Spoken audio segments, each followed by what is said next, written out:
Silence is a choice, not a weakness. In a world where we're constantly encouraged to speak up, to voice every opinion, and to react to every slight, choosing silence can feel countercultural. It might even be misunderstood as a sign of passivity or submission. But silence isn't about giving up your power, it's about using it differently. It's about recognizing that sometimes the most powerful statement we can make is the one we don't make. Silence is a deliberate decision to pause, to hold back, and to let go of the need to always have the last word. When we choose silence, we're choosing to take a step back from the noise, from the urgency of reaction. There's a kind of freedom in realizing that we don't owe anyone an immediate response, that we don't need to fill every moment with our thoughts. It allows us to detach from the constant pressure to engage, to debate, or to prove ourselves. Silence is an act of self-preservation, a recognition that not every comment requires a rebuttal, and not every challenge deserves our energy. Silence can create space to think, to breathe, and to let emotions settle before they spill out in ways we might regret. It can be a moment of mindfulness, where we sit with our feelings instead of letting them dictate our actions. When we refrain from speaking, we give ourselves the opportunity to observe, to absorb what's happening around us without the need to jump in and make our presence known. This space can be where we find clarity, where we realize that not every situation needs our input or our validation. Choosing silence is also about understanding the impact of our words and the weight they carry. Words have power. They can build up or tear down, bring people together or drive them apart. By choosing when and where to speak, we become more intentional about how we use that power. It's the understanding that sometimes the absence of words speaks louder than anything we could say. Silence can convey our strength, our resolve, and our refusal to be pulled into conflicts that don't align with our values. It's not about suppressing our voice or diminishing our presence. It's about discerning when silence can communicate more effectively than a flood of words.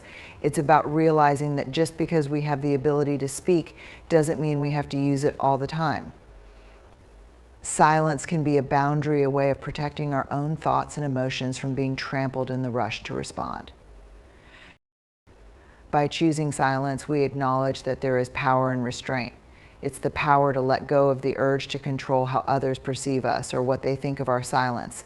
It's about allowing others to come to their own conclusions without feeling the need to steer their perceptions.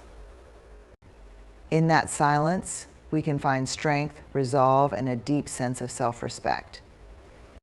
Silence as a boundary is a powerful concept, one that challenges the notion that we must always respond, always engage, and always make our voices heard. Boundaries are about protecting our emotional and mental well-being, about drawing a line between what we're willing to take on and what we need to keep at a distance. Silence can be one of the most effective ways to set those boundaries. It's not about shutting down or turning away from others.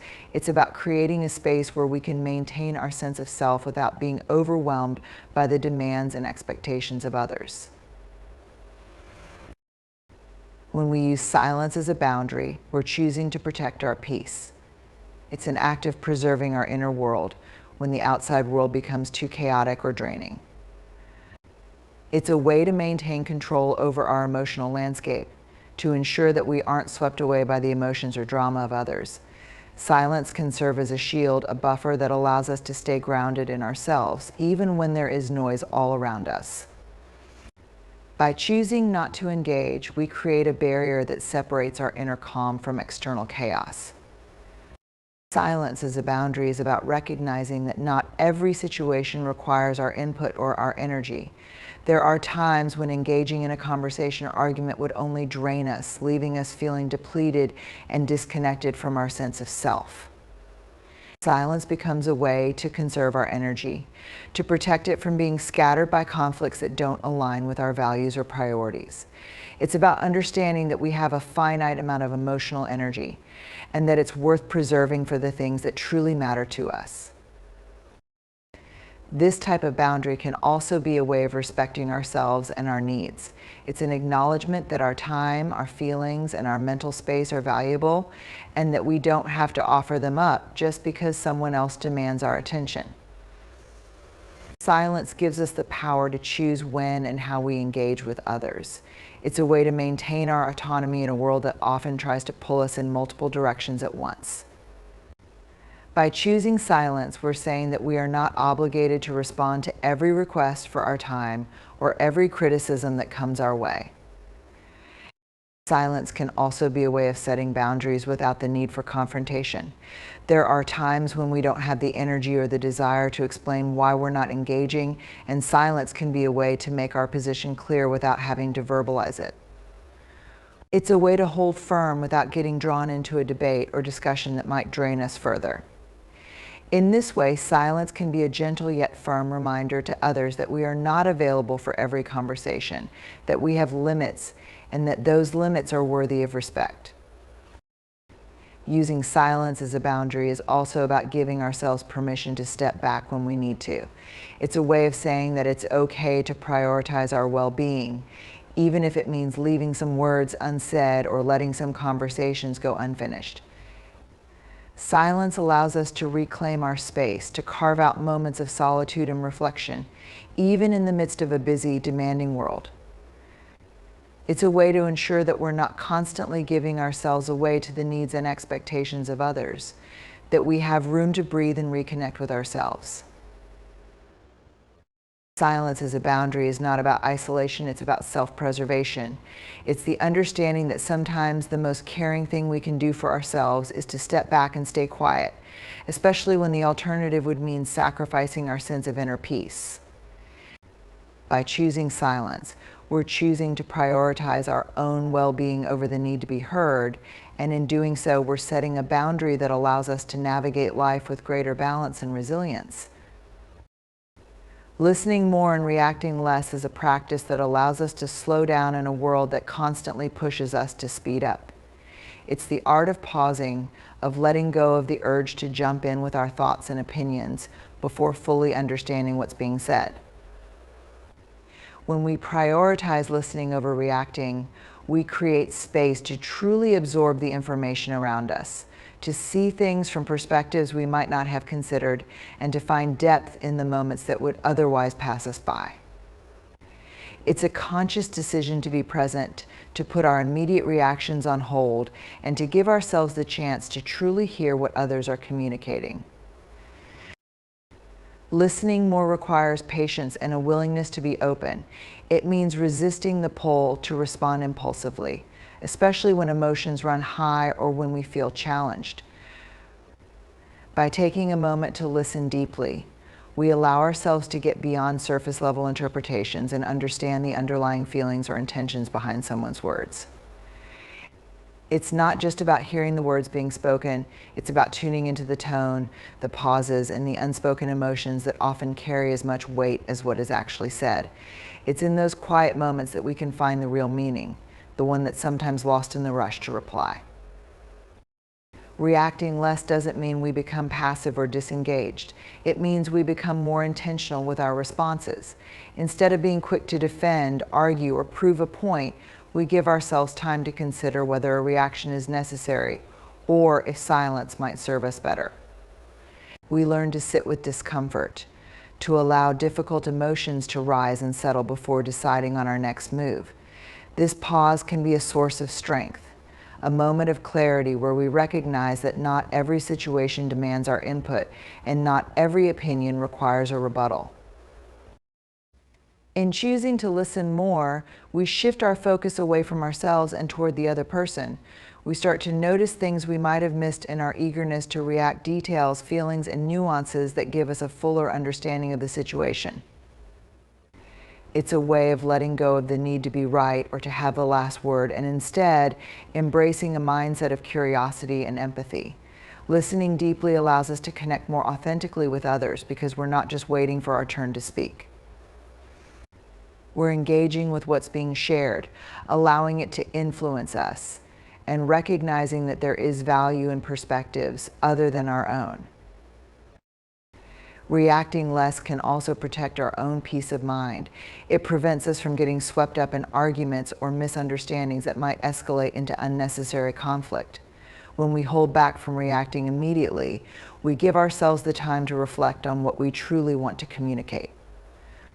We can evaluate whether our response will bring clarity or if it's simply a reflex driven by ego or defensiveness.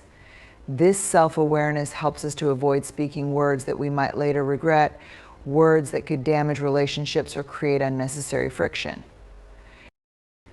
Listening more and reacting less also creates space for growth. It allows us to become more aware of our own triggers and patterns, to recognize the situations that push us toward impulsive reactions. In those moments of pause, we learn about ourselves, what makes us feel defensive, what stirs up anger, what prompts us to retreat.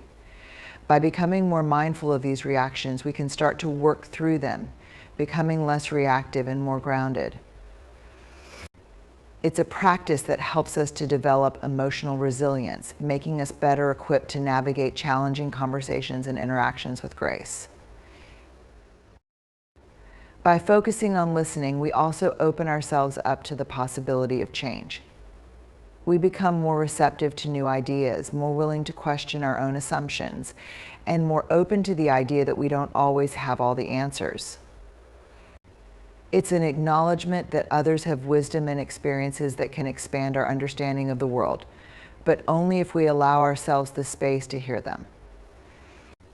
Listening more and reacting less invites a sense of humility into our lives, reminding us that sometimes the most profound insights come when we stop talking and start truly paying attention. This practice can also transform our relationships. When others feel truly heard, they become more open and willing to share with us. They feel respected and valued, which can deepen trust and connection.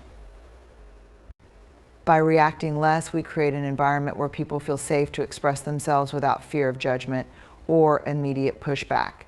It's in this space of listening that genuine understanding and empathy can flourish. When we focus on understanding rather than on formulating our response, we communicate that we value the other person's perspective as much as our own. In the end, listening more and reacting less is about creating balance. It's about recognizing that there is a time to speak and a time to remain silent, a time to remain silent, a time to assert our views, and a time to simply take in what's being said.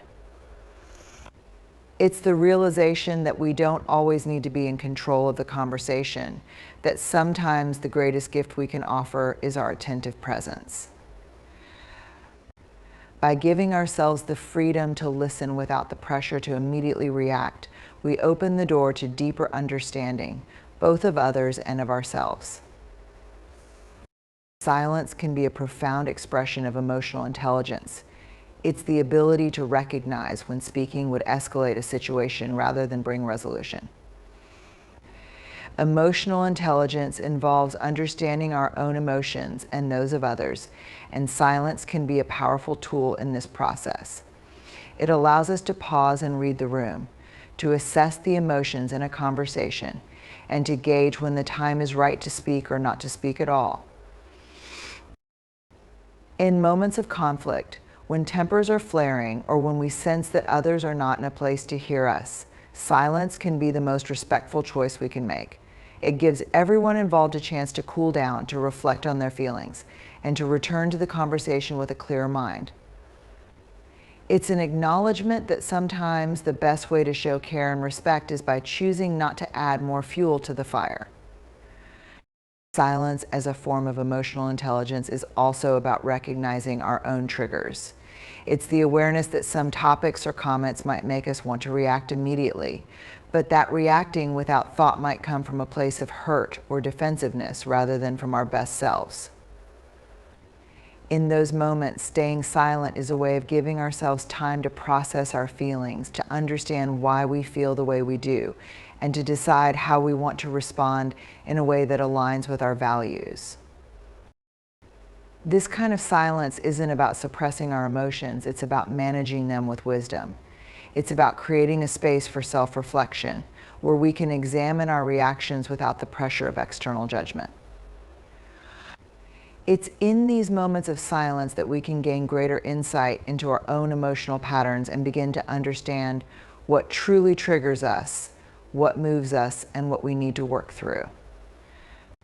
By embracing silence as a form of emotional intelligence, we give ourselves the time and space to grow into more grounded, self-aware individuals. Silence can also show that we're attuned to the needs of others. It's about knowing when someone might need to be heard more than they need advice or feedback. By choosing silence, we're giving space for others to express themselves fully, to feel validated in their experiences without the need for us to jump in with our own perspective. It's a way of saying, I see you, I hear you, and I'm here to listen. In this way, silence can be an act of empathy, a quiet gift that allows deeper connection and understanding to develop. Silence can be one of the most effective tools for self-care. In a world that often demands constant interaction, whether through conversations, social media, or work, choosing silence is a way to reclaim our time and our mental space. It's a form of rest, a way to turn down the volume of external noise and tune into our own needs. By choosing silence, we give ourselves the gift of time alone, where we can recharge, reflect, and simply be without the pressure to respond to others. Silence allows us to reconnect with ourselves. It's in these quiet moments that we can hear our own thoughts more clearly, that we can tune into the subtle whispers of our inner voice that might get drowned out by the daily chatter of life. It's a way to step back from the world and check in with ourselves, to ask questions like, what do I truly feel? What do I need right now? What's weighing on my mind?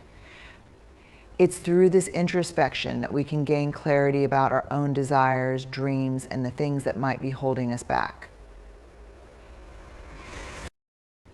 Using silence as self-care means recognizing when we've had enough, when we're nearing burnout, and when our minds and hearts need a break.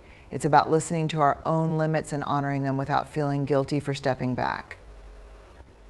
There's a power in saying, I'm choosing not to engage right now because I need this time for myself. It's an act of self-respect, a way of acknowledging that we deserve moments of peace and quiet, even when the world around us seems to be moving at full speed. Silence can be a form of meditation, a way to clear our minds of the clutter that builds up throughout the day. It's an opportunity to breathe deeply, to let go of the constant barrage of thoughts and worries, and to find stillness amidst the chaos. By embracing silence, we can slow down the racing thoughts, allowing ourselves to focus on the present moment. This stillness can be incredibly rejuvenating, offering a chance to reset and return to our lives with a renewed sense of calm and balance. Silence as self-care is also about protecting our emotional energy from those who may drain it. It's a way of setting boundaries with those who might demand too much of us or who bring negativity into our space. By choosing not to engage with certain conversations or interactions, we are choosing to prioritize our own well-being. It's a way of saying that our mental and emotional health comes first, that we have the right to decide when to give our energy and when to conserve it for ourselves. In conclusion, choosing silence is not about retreating or giving up. It's about embracing a form of strength that lies in restraint. It's recognizing that sometimes the most powerful response is no response at all, that our peace is worth protecting, and that not every moment requires our words. When we use silence wisely, it becomes a tool for self-preservation, a means of maintaining our emotional well-being, and a way to connect more deeply with ourselves and others. Silence can be our shield, our space for reflection, and our way of standing firm in our truth. It's a reminder that our voice matters, but so does our silence, and that knowing when to speak and when to stay quiet is a vital part of finding balance and peace in our lives.